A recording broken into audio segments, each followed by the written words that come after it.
ಹರಿ ಓಂ ಶ್ರೀ ಮಾತ್ರೇ ನಮಃ. ನಮಸ್ಕಾರ ಸ್ನೇಹಿತರೆ, ಆಲ್ರೌಂಡ್ ಕ್ಲಬ್ ಕನ್ನಡ ಚಾನಲ್ಗೆ ಸ್ವಾಗತ ಸುಸ್ವಾಗತ. ದೇವರ ಕೊನೆಯಲ್ಲಿ ಮೊದಲ ಈ ದೇವರ ವಿಗ್ರಹವನ್ನೇ ಪ್ರತಿಷ್ಠಾಪನೆ ಮಾಡಿ. ಇವತ್ತಿನ ವಿಡಿಯೋದಲ್ಲಿ ದೇವರ ವಿಗ್ರಹಗಳನ್ನು, ಫೋಟೋಗಳನ್ನು ಎಲ್ಲಿ ನಿಯಮಾನುಸಾರವಾಗಿ ನಾವು ಪ್ರತಿಷ್ಠಾಪನೆಯನ್ನು ಮಾಡುತ್ತೇವೋ, ನಿತ್ಯ ಅಂತಹ ವಿಗ್ರಹಗಳನ್ನು ಪೂಜಿಸುತ್ತೇವೋ, ಅದು ದೇವರನ್ನು ಪೂಜಿಸುವ ಸ್ಥಳ ಅಥವಾ ದೇವರ ಕೊನೆ ಎನಿಸಿಕೊಳ್ಳುತ್ತದೆ. ದೇವರ ಕೊನೆಯಲ್ಲಿ ನಾವು ದೇವರ ವಿಗ್ರಹವನ್ನು ಹೇಗೆ ಪ್ರತಿಷ್ಠಾಪನೆ ಮಾಡಬೇಕು, ಮೊದಲು ಯಾವ ದೇವರ ವಿಗ್ರಹವನ್ನು ದೇವರ ಕೊನೆಯಲ್ಲಿ ಪ್ರತಿಷ್ಠಾಪನೆ ಮಾಡಬೇಕು ಅಂತ ಈ ವಿಡಿಯೋ ಪೂರ್ತಿ ನೋಡಿ. ವಿಡಿಯೋ ನಿಮಗೆ ಇಷ್ಟ ಆದರೆ ಶೇರ್ ಮಾಡಿ. ಹೊಸದಾಗಿ ನಮ್ಮ ಚಾನಲ್ ನೋಡ್ತಾ ಇದ್ದರೆ ಸಬ್ಸ್ಕ್ರೈಬ್ ಮಾಡ್ಕೊಳ್ಳಿ. ಹಂಗೆ ಈ ವಿಡಿಯೋದಲ್ಲಿ ಏನಾದರೂ ತಪ್ಪು ಮಾತಾಡಿದರೆ ಕ್ಷಮಿಸಿ. ದೇವರ ವಿಗ್ರಹ ಅಥವಾ ಫೋಟೋಗಳಿಲ್ಲದ ಕೊನೆಯನ್ನು ನಾವು ದೇವರ ಕೊನೆ ಎಂದು ಕರೆಯಲು ಸಾಧ್ಯವಿಲ್ಲ.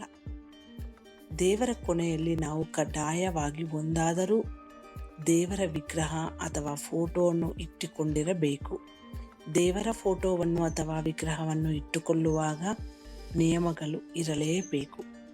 ನಿಯಮಗಳ ಪ್ರಕಾರ ಹಾಗೂ ಅದರದ್ದೇ ಆದ ವಿಧಾನಗಳ ಪ್ರಕಾರ ನಾವು ದೇವರ ಕೊನೆಯಲ್ಲಿ ವಿಗ್ರಹಗಳನ್ನು ಇಟ್ಟುಕೊಂಡಿರಬೇಕು.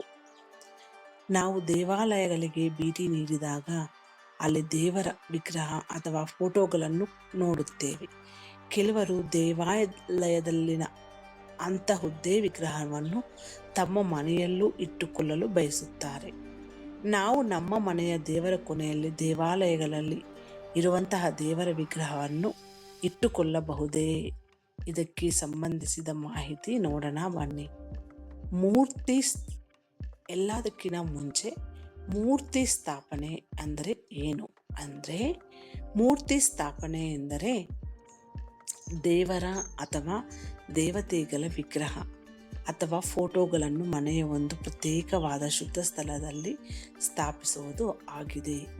ಒಮ್ಮೆ ನಾವು ಒಂದು ಸ್ಥಳದಲ್ಲಿ ಪ್ರತಿಷ್ಠಾಪನೆ ಮಾಡಿದ್ದ ದೇವರ ವಿಗ್ರಹ ಅಥವಾ ಫೋಟೋವನ್ನು ಪದೇ ಪದೇ ತೆಗೆಯುವುದು ಒಳ್ಳೆಯದಲ್ಲ.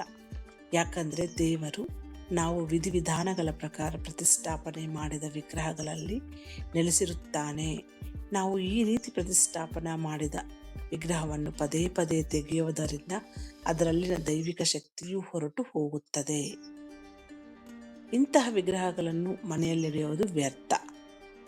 ನಾವು ಮಾರುಕಟ್ಟೆಯಿಂದ ತಂದಾಗಿರಬಹುದು ಅಥವಾ ಉಡುಗೊರೆಯಾಗಿ ಕೊಟ್ಟಿರೋದಾಗಿರಬಹುದು. ದೇವರ ವಿಗ್ರಹ ಅಥವಾ ಫೋಟೋಗಳನ್ನು ಎಲ್ಲೆಂದರಲ್ಲಿಟ್ಟು ಪೂಜೆಯನ್ನು ಮಾಡುವುದರಿಂದ ಯಾವುದೇ ಪ್ರಯೋಜನಗಳಿಲ್ಲ. ಅಂತಹ ಪ್ರತಿಷ್ಠಾಪನೆ ಮಾಡಿದ ವಿಗ್ರಹಗಳಲ್ಲಿ ದೈವಿಕ ಶಕ್ತಿ ನೆಲೆಯಾಗಿದೆ.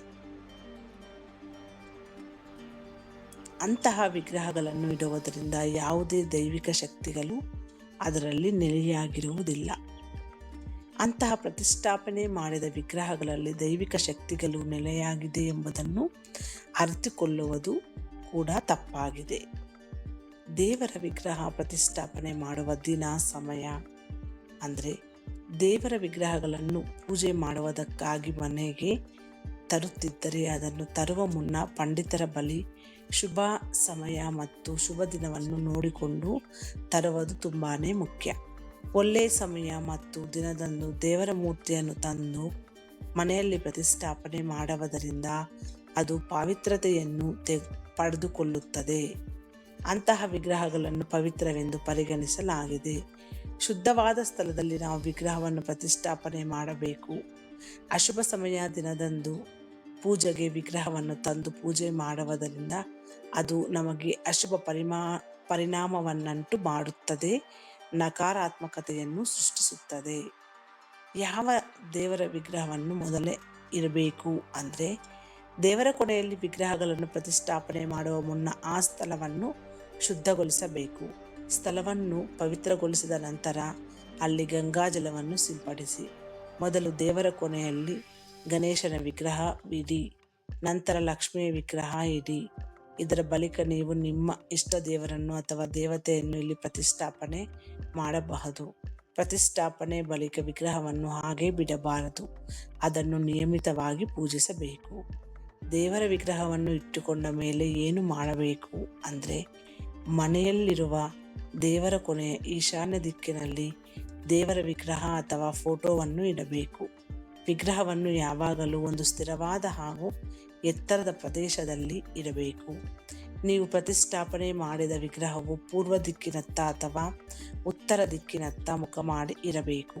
ಯಾವಾಗಲೂ ಮನೆಯಲ್ಲಿ ನಾವು ದೇವರ ವಿಗ್ರಹಗಳನ್ನು ಶೋಪೀಸ್ಗಳಿಗಾಗಿ ಇಟ್ಟುಕೊಳ್ಳಬಾರದು. ಅಂತಹ ವಿಗ್ರಹಗಳು ಮನೆಯಲ್ಲಿ ನಕಾರಾತ್ಮಕತೆಯನ್ನು ಹೆಚ್ಚಿಸುತ್ತದೆ ಹಾಗೂ ಇದು ನಾವು ದೇವರಿಗೆ ಮಾಡುವ ಅವಮಾನವೆನಿಸಿಕೊಳ್ಳುತ್ತದೆ. ದೇವರ ವಿಗ್ರಹವನ್ನು ಯಾವಾಗಲೂ ಪೂಜೆ ಮಾಡುವುದಕ್ಕೆ ಮಾತ್ರ ಇಟ್ಟುಕೊಂಡಿರಬೇಕು. ಮನೆಯಲ್ಲಿ ದೇವರ ವಿಗ್ರಹವನ್ನು ಇಟ್ಟುಕೊಂಡ ಮೇಲೆ ಅದನ್ನು ನಿಯಮಿತವಾಗಿ ಪೂಜಿಸಬೇಕು. ದಿನದ 2 ಸಮಯದಲ್ಲಿ ನಾವು ದೀಪವನ್ನು ಹಚ್ಚಿಡಬೇಕು. ಇದು ಸ್ನೇಹಿತರೆ ಇವತ್ತಿನ ವಿಡಿಯೋ. ಈ ವಿಡಿಯೋದಲ್ಲಿರುವ ಎಲ್ಲ ಅಂಶಗಳು ನಿಮ್ಮ ಆಲೋಚನೆ ಬಳಸಿ ನಿರ್ಧಾರಗಳೆಲ್ಲ ತೆಗೆದುಕೊಳ್ಳಿ. ಈ ವಿಡಿಯೋ ನಿಮಗೆ ಇಷ್ಟ ಆದರೆ ಶೇರ್ ಮಾಡಿ. ಹೊಸದಾಗಿ ನಮ್ಮ ಚಾನಲ್ ನೋಡ್ತಾ ಇದ್ದರೆ ಸಬ್ಸ್ಕ್ರೈಬ್ ಮಾಡ್ಕೊಳ್ಳಿ. ಮುಂದಿನ ವಿಡಿಯೋದಲ್ಲಿ ಸಿಗೋಣ. ಅಲ್ಲಿವರೆಗೂ ಧನ್ಯವಾದಗಳು.